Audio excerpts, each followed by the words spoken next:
Hai semuanya, apa kabar? Sudah siap mendengar cerita hari ini? Yuk kita mulai. Cerita hari ini berjudul Pandai Memanfaatkan Waktu. Pada waktu aku berusia 14 tahun, aku masih sangat muda. Satu hari Ibu Ana mengatakan suatu kebenaran kepadaku. Tetapi saat itu aku tidak begitu memperhatikannya. Namun jika dipikir-pikir, aku merasa itu benar-benar ucapan yang sangat bijak.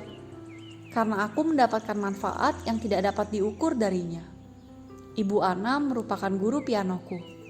Suatu hari, dia mengajarku. Dia tiba-tiba bertanya kepadaku, "Setiap hari harus berlatih piano berapa lama?"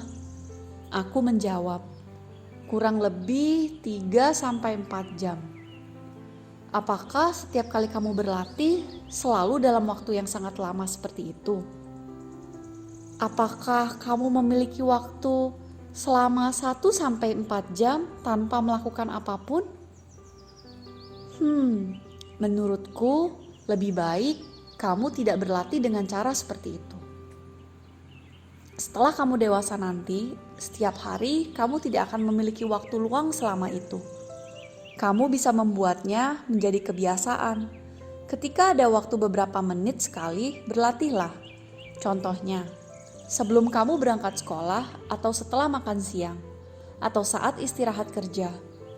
5 menit atau 10 menit pergilah berlatih.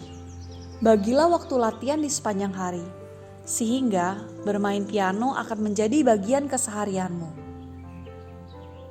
Ketika aku sudah sekolah di Universitas Columbia, pada saat yang sama aku juga ingin menjadi kreatif. Tetapi pergi ke sekolah, membuat makalah, rapat, dan lain sebagainya benar-benar menyita waktu siang dan malam. Aku belum menulis hampir 2 tahun. Aku beralasan tidak ada waktu. Kemudian aku teringat perkataan Ibu Ana. Pada minggu tersebut, aku mulai bangkit dan berpatokan pada perkataan yang pernah dikatakannya. Hanya jika aku memiliki waktu kurang lebih 5 menit, aku akan duduk menulis 100 kata dan beberapa baris saja. Yang mengejutkan aku, pada akhir minggu itu aku memiliki banyak sekali skrip yang menunggu untuk direvisi. Kemudian aku menggunakan metode sedikit mengumpulkan sedikit menjadi banyak untuk membuat sebuah novel yang panjang. Meskipun pekerjaan profesorku semakin berat dari hari ke hari, tetapi masih memiliki banyak waktu tersisa setiap hari. Saya dalam waktu yang sama masih bisa berlatih piano. Saya menemukan bahwa intensitas waktu yang pendek setiap hari sudah cukup bagi saya untuk menulis dan berlatih piano. Menggunakan waktu yang singkat ada triknya. Anda harus bekerja dengan cepat. Jika Anda memiliki waktu 5 menit untuk menulis, Anda tidak boleh menghabiskan waktu 4 menit hanya untuk meraut pensil. Pada saat memikirkan suatu hal, harus ada persiapan. Ketika tiba saatnya kerja, harus segera fokus pada pekerjaan.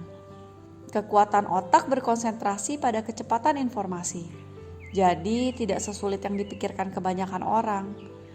Aku akui bahwa saya tidak sengaja pernah membuat waktu 5 menit, 10 menit berlalu begitu saja. Tetapi dalam kehidupan manusia, kita dapat memperoleh beberapa prestasi dengan memanfaatkan waktu yang pendek. Ibu Ana memberikan dampak yang besar dalam kehidupanku. Karena dia, aku dapat menemukan bahwa jika waktu yang singkat dapat dimanfaatkan dengan baik tanpa menundanya, itu dapat mengakumulasi waktu tersebut menjadi waktu yang lama yang dibutuhkan.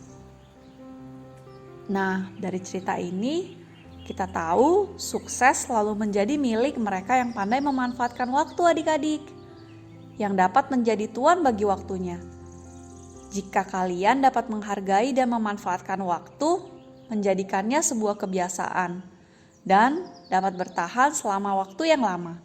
Bahkan jika hanya menggunakan beberapa menit dalam sehari, setelah diakumulasikan selama beberapa puluh tahun, maka akan berdampak besar pada kehidupan kalian. Cerita hari ini sudah selesai. Sampai jumpa di cerita selanjutnya. Jika kalian suka dengan cerita-cerita seperti ini, dukung channel ini dengan subscribe, like, dan share. Terima kasih adik-adik. Sampai berjumpa.